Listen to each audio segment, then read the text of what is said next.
Now, coverage you can count on continues from the Susquehanna Valley's most watched news team.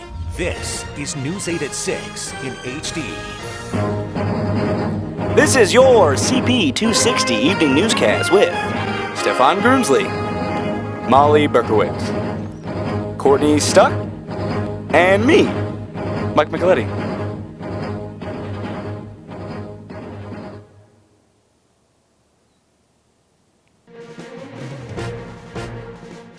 Good evening. Tonight's special will be on the benefits of binge drinking in a public place.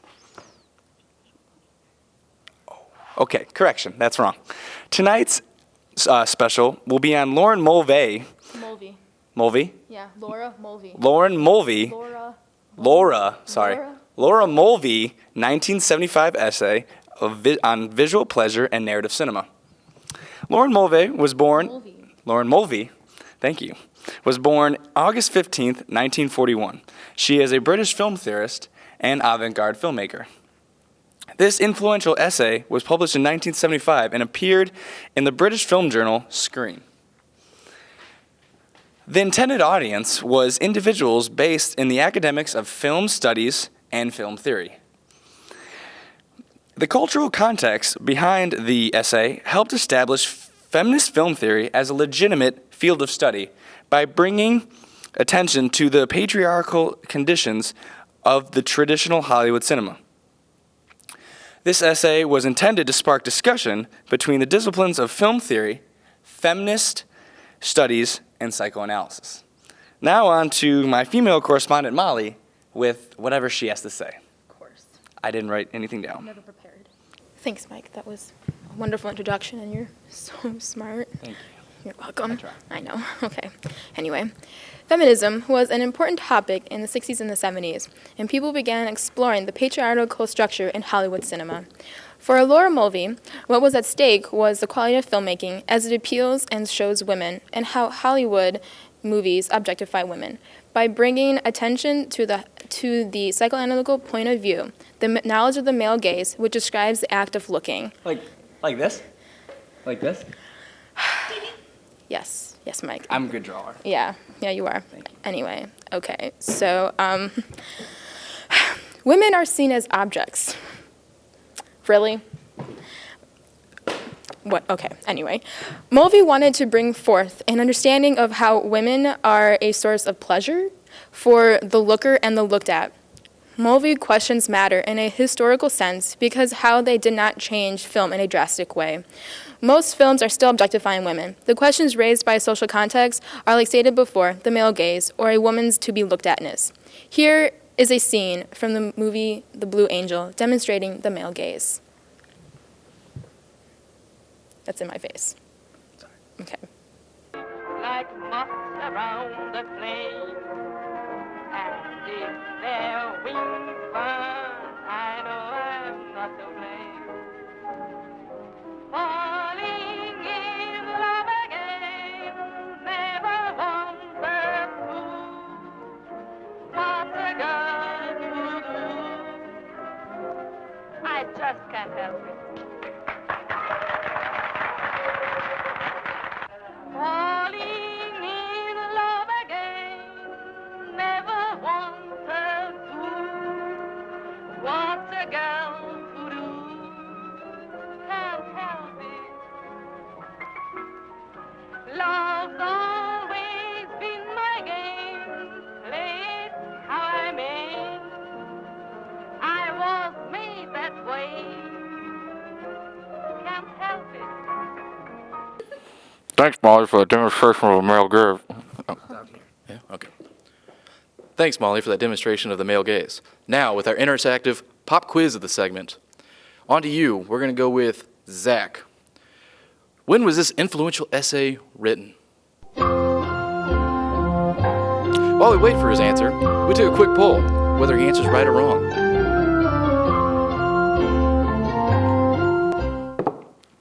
Well, the numbers speak for itself. There you have it. Wrong. Mulvey's claims are that of a... Mulvey. Mulvey. Yeah, Mulvey. Okay. Yeah, get it right. Mulvey's claims are that a woman's role in the media and film of this era is the result of the male point of view and cultural stigma of the 40s, 50s, and 60s. Men who create these films use women as a device of viewing pleasure. Mulvey discusses the effects of scopophilia, or the arousal from the viewing of the naked body in modern cinema. Yeah, we do. She argues that men's ego does not allow them to view members of the same sex, or rather the woman as a sexual object, limiting their acceptance of a woman as a protagonist. Men cannot allow themselves to relate with the woman protagonist, keeping themselves from becoming enveloped with the story. Mulvey discusses the male gaze and how it is broken down into 3 looks: the look of the camera and how it portrays the woman as a sexual object, the look of the viewer and how they accept the woman as a sexual object, and finally the look of the male protagonist and how he treats the woman as a sexual object. Mulvey discusses the use of women as a fear of castration. That if the female character is stronger than the man, if she saves the day and rescues the dude in distress, that the male ego would not allow it and consider it intrusive and unrealistic in the narrative film. Mulvey describes that of the 3 looks of the male gaze, mainstream film foregoes the looks of camera and the viewer and force it all into the character's reaction of each other on screen. Shown quite frequently in modern cinema, the women's only purpose in the story is to be that which forces the male protagonist to react. She even goes further to discuss that Hollywood's lack of use of women in film are even shown in the new and upcoming film genre known as buddy films, where 2 heterosexual men deal with daily problems in which a strong female character has no use to push the story along. This news team can even prove it in this following clip. Check this out. Oh, no, Phil. Don't do this. Take it easy. She's trying to call more attention to us. Attention. Sorry. Attention, please. Please move out of the way. I repeat, please disperse. Oh, stop the car. I want to get out. Stop the car. I want to get out. Stop. Stop the car. I want to get out. Pull over. Ma'am, in the leopard dress, you have an amazing rack. Name it. Ready? 1, 2, 3. Velociraptor. Favorite non-pornographic magazine to masturbate to? Good Housekeeping. If you were a chick, who's the one guy you would sleep with? John Stamos. What? Did we just become best friends? Yup. Do you want to go do karate in the garage? Yup.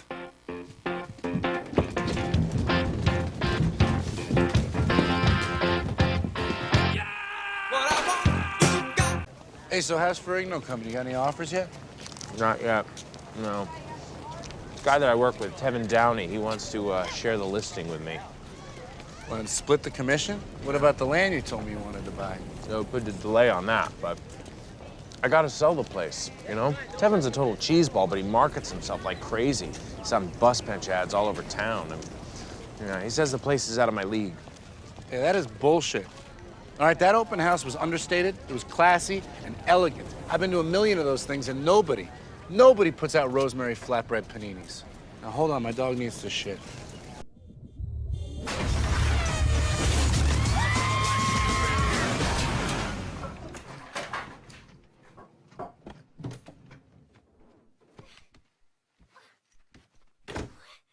You just got killed by a Daewoo Lanos, motherfucker.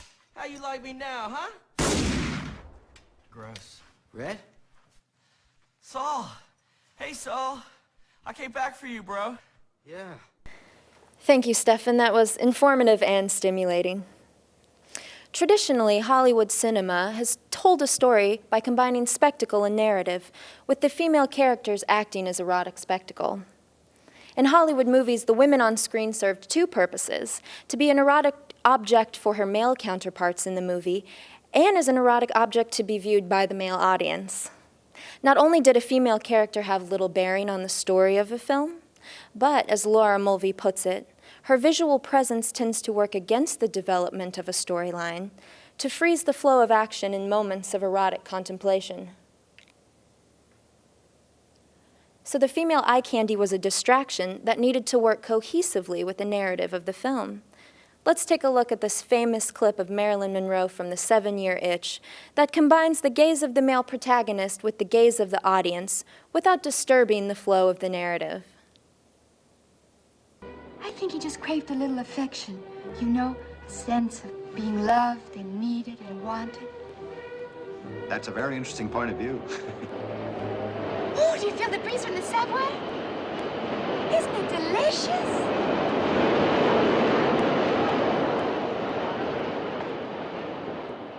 Sort of cools the ankles, doesn't it? So watching scenes like this give the male viewer a sense of omnipotence because he projects himself onto the male characters on screen. This is another version of the mirror stage. The male audience member sees his movie counterpart as a more complete and perfect version of himself. In psychoanalytical terms, the female symbolizes castration and therefore unpleasure by her lack of a phallus. The male unconscious has two possible methods of escaping this threat. The first one is he can demystify the woman by investigating her mystery, hence our culture's preoccupation with the female starlet. This first avenue escape connotes voyeurism, or deriving satisfaction from watching somebody without their knowledge. In terms of psychoanalysis, voyeurism is associated with guilt and castration. This is prevalent in many of Alfred Hitchcock's films, but let's look at 1958's Vertigo first. Jimmy Stewart plays Hitchcock's hero, a cop named Scotty. His character has already established an ideological correctness and morality because of his profession, and he possesses all the traits of the patriarchal superego. Throughout the film, he spies on and eventually falls in love with a mysterious woman named Madeline. Later in the film, he reproduces his erotic fascination with Madeline by forcing another woman, Judy, to copy Madeline's physical traits, clothing, and actions. Let's take a look at this clip of Vertigo from 1958. Well? It should be back from your face and pinned to the neck. I told her that. I told you that. We tried it. It just didn't seem to suit me.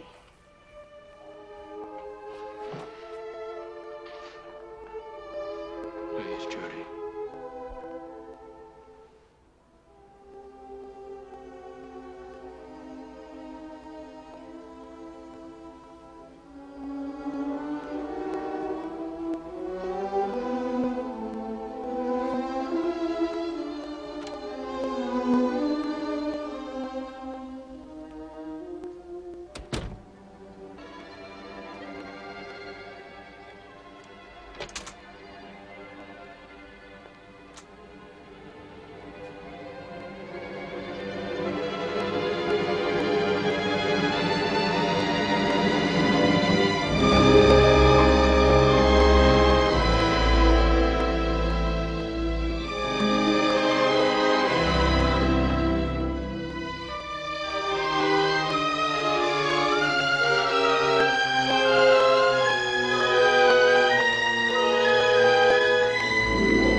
So in this clip, Scotty has finally completed his goal of demystifying the woman and fulfilling his desires.